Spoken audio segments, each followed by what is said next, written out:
With today's winner of the 39th Annual Advanced Auto Parts Clash, and that is Joey Logano, driver of the number 22 Shell Pennzoil Ford. This is his first win in this exhibition event, and he also in this race has 4 top 5 finishes and 6 top 10s. And this is the third Advanced Auto Parts Clash victory for Team Penske.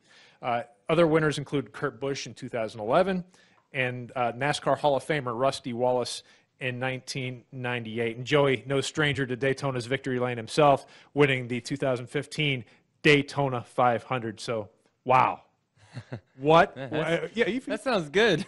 pretty impressive what you've accomplished so far. Tell us how you accomplished that feat today. Today was, it definitely had to change your strategy up as the race went. Normally the Clash, we start this race and, so we want to go out there and win, but it's also a nice advantage to be out there as a race team to knock the rust off. 5 laps into the race, I made 3 mistakes already. I was, definitely it was a little rusty from the last time I went super speedway racing, and and Tab, myself, my spotter, we were able to kind of clean up our mistakes for later on in the race, which was good. Our pit crew had some really good pit stops, so we get some good reps in for them as well. And then also, I think this race being daytime is a huge advantage for everyone that was in it.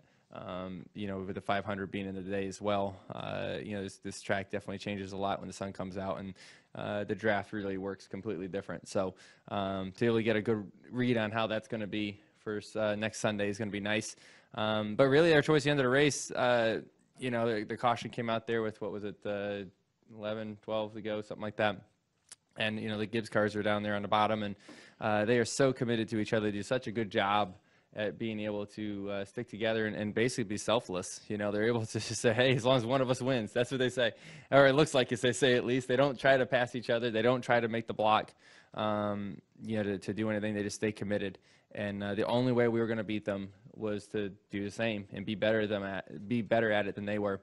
And so Brad, myself, and Kevin were able to kind of talk a little bit over the caution through our spotters, and said, hey, we're going to be committed to each other, and we're just going to figure it out as we go. And once we got in line, we were able to start kind of, I call it leapfrogging. You're able to kind of grab one at a time. And Brad was doing a good job of getting the run, get outside of him, pull him back. And I was able to follow Brad through. Kevin was following me. And then there at the end, I kind of got shuffled out, got stuck in the middle, lost some spots, and was able to, eventually get a good enough run to break free again, get back to Brad's bumper, give him the run into turn 1 that was going to either win the race or they were going to crash. And, the good thing is he had the run, he had to make the move, then he had to make the block, but I was able to see that the block was coming way too late and it wasn't going to work. So I immediately went to the top because I saw that they were going to crash. And we were basically in the right place at the right time. We were able to, drive our Shell Pennzoil forward into victory lane at the Clash. So it was a pretty fun, eventful race. Fun to be able to change our strategy up and figure out a way to win throughout the race. Good deal. We're going to open the floor up for questions. We'll start here at Jim Utter and go over to Kenny Bruce.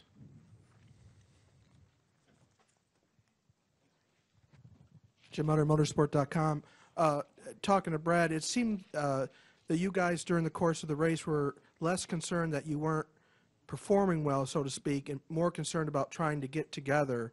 So it makes me think that you felt pretty strongly that once you had that opportunity, you guys could make your way to the front.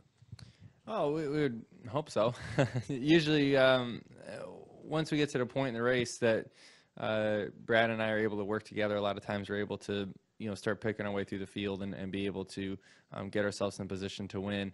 And I think that on top of having a few more Fords out there to help us, and they were very fast. Kevin's car was good, and he had 4 tires on and was able to handle really well and be able to make the moves, push me when I needed to, and for the 3 of us to work together. So, it was just that was what we had to do. One car alone was not going to win this race. Didn't have a shot. Just because the Gibbs cars and the Toyotas were just way too committed to each other. That is going to take a lot more than one guy to beat them. Go next to Kenny and then to Lewis Frank. Kenny Bruce with NASCAR.com. You mentioned the middle lane. It looked like a time or two that the middle lane actually would move forward. Was that not the case? Because I know normally you get there, you're going to the back because the outside and inside are just going to freight train by those guys. But Was it working a little bit today at all? Yeah, the middle is usually not even a bad spot. It just depends on how you get to the middle. If you get put in the middle, it's usually not a good sign. If you're the one going to the middle, you can usually make some time up. As long as the cars are in the right spot and you're not getting pulled back from both sides. That's when you see that kind of get really bad, is when there's no one behind you and you have a car and your quarter panel on each side. That's when you go backwards really quick. So, I kind of got saved. I got shuffled to the middle, which isn't a good thing at all, but the 24 was there to save me and kind of push me back up. So that's what saved us. Louis Frank of Reuters. There was a lift in Jeff Gordon's voice early in the race when he saw you working with Kevin. And considering you're going to probably be working with him a little more, on play tracks, I was just wondering, what's your reaction? What are you trying to say? It's well, let's say Pocono, some other racetracks in the past. Kevin and I actually, we are friends now. We get along good, actually. Believe it or not, I know it's probably surprising to everyone in here, but there's been multiple times throughout the speedway racing that we've ended up working together. I even called him last year, after we left here, trying to figure out a way to. After we left the 500, going to Talladega, how we can beat the Gibbs cars, and I wanted to work with him. Before is not many Fords out there, so I was trying to make as many friends as I can, and we were able to work really well together last year in speedway races. Obviously we've had our differences because we both are hard racers. That's what it's going to be. We both want to win really bad, and we both do what we got to do to win. So obviously we're not going to see eye to eye on some things in the past, but that's in the past, and I respect him as a race car driver. I believe he respects me as a race car driver, and we have the same goals, and we really kind of go through things the same way.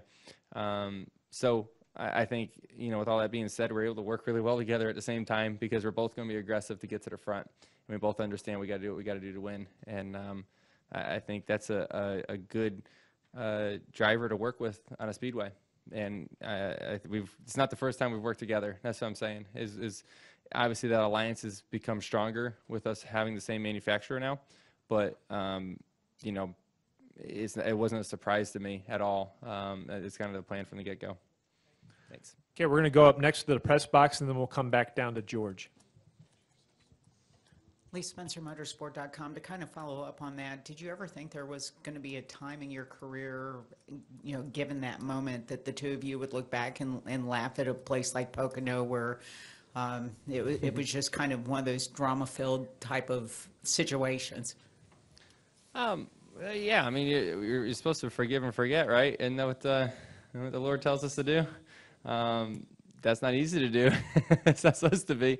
But hey, we've moved on. That was 2009. Many moons have passed. 9? Holy moly, we're talking about 2009. We're here in 2017, and we're talking about 2009. Let's move on a little bit. I mean, geez, so Pete, guys, we're in the future now. Do we have any additional questions upstairs? Yes, we do. Just a moment. Chris Knight, CatchFans.com. Joey, I was just wondering, as far as your craft for restrictor plate racing, how much has Brad Keselowski influenced you to become a better plate racer? Quite a bit. I watch Brad a lot on what he does. I think he's a really, really good speedway racer.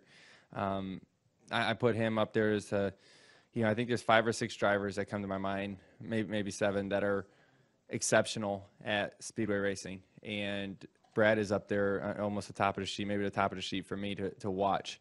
And to see the way he makes these moves. They do a good job. Him and Joey Meyer as a spotter, they do a good job at giving the information, and he's able to process it very quick and make methodical moves, kind of the way you think Brad would. When you talk to Brad, you would think, hey, he's probably really good at speedway racing. He has everything. He thinks about a lot of things. He's a thinker, and he's able to make decisions and commit to it. And, it's funny. You can talk to certain drivers and tell when they're going to be good at speedway racing, and he's definitely one of them. So, I watch a lot of films, watch him on the racetrack a lot, and see what he does, and try to apply it. And that's nice to have a teammate that's really good at this type of stuff, and that you can work together and build off of each other. Hopefully he's able to see some things in myself that's good, and we can help each other as a team and make Team Penske win more races. Okay, we're going to go next to George, then to Jordan, and then to Bob, and then to Mike. Yeah, Joey, back here to your left. Oh, way back there. Yeah, George Diaz, Orlando Sentinel. Congratulations. Last year we saw the obvious dominance of the Gibbs cars with Denny winning, and then you guys have obviously taken care of business as well on the super speedways since then. Is this today is perhaps a precursor of what we expect to see for the coming week? I hope so. It's a good start, that's for sure. What we've seen in these speedway races are things can change so much. Like I said, the complexion of this race changed so much just through the last 10 laps of the race. So there's no telling what's going to happen in a 500-mile race when you have 40 cars out there instead of what we have 17, 18, and really at the end we had even less than that. So, so the pack's going to be a lot different. The draft will change up a lot.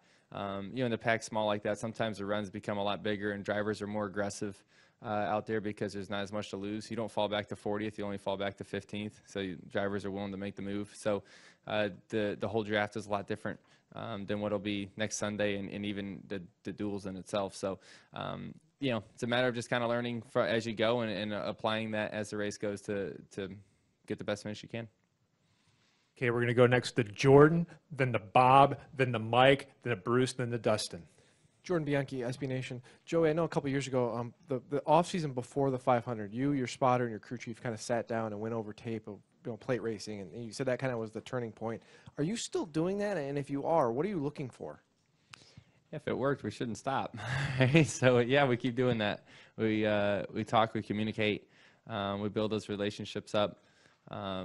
It's important, so we constantly, as a driver, I look for different things than what Todd looks for as a crew chief, right? We're looking at things differently, so it's more helpful for me to watch things with my spotter and because he's looking for the same things I'm looking for. And yeah, we keep talking about things and watching things and going back to each other. And yeah, we do that, yeah.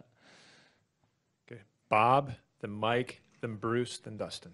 Bob Hockers, ESPN. The Toyotas having the new nose. Did you notice, was there any difference to their strength today in the pack versus a year ago? Well, they're not slow. I know that. Those cars were really good, probably better. The thing that stuck out to me is they can get to the back bumper of another car better than anybody.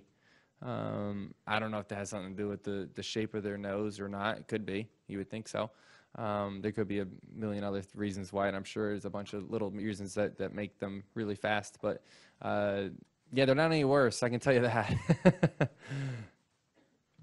Going to Mike. Mike Hembry, Auto Week. A lot of wrecks here last year. Today, obviously, we had a couple. Restraint is typically not in the dictionary for you guys, but next week, are you going to have to race a little bit smarter, be a little more careful with the way things are progressing or degressing? Maybe for some. I'm not wired that way, man. I don't know how to not go as hard as I can. That's I got one gear, and Todd laughs at me and makes fun of me all the time for it. But that's it. If I'm in practice, I'm wide open, and I want to get to the front. If I'm if I'm 5 laps into the race, I want to be in the front of the pack. That's where I believe that as a race team, we're best is if we stay aggressive. I think as soon as you get relaxed, you get yourself in a bad spot, and before you know it, you're in a crash or whatever. So I'd rather be the aggressor than someone pushing me around. I want to be the person that pushes other people around. Go next to Bruce.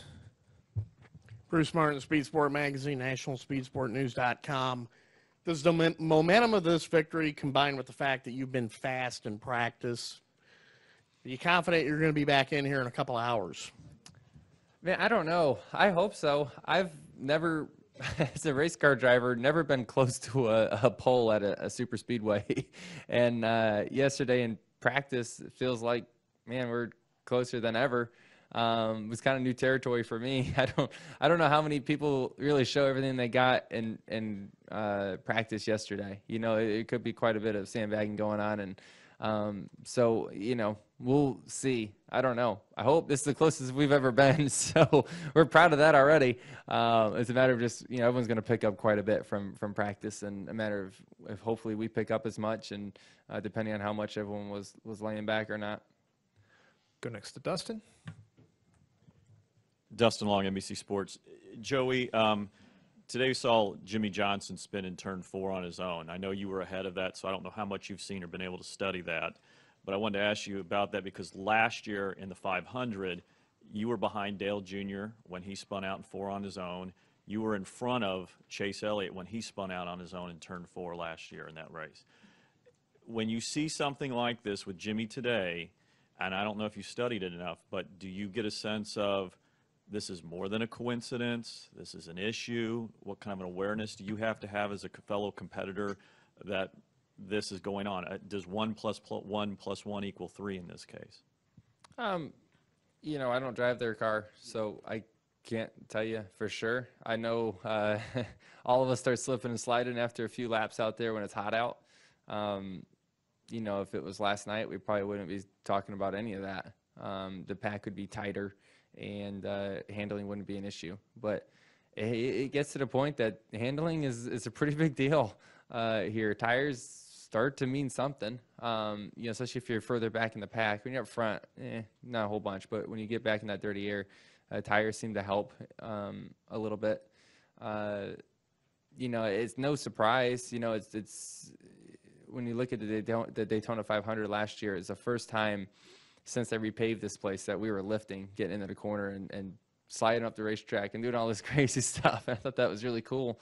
I don't drive the race car, so I don't know. I mean, there's always a balance of, drivability and speed, and trying to make straight line speed going down, there's a balance to that. I don't know where they're at and what's going on. I'd say their cars have speed and they don't look like they handle too bad, but they might just be snappy or something. I don't know. I don't drive their car. I don't know. Well, Joey, I don't drive your car, but it's pretty darn fast. And good luck today in Daytona 500 Coors Light Polo World qualifying. All right. Thank you, guys. Appreciate it.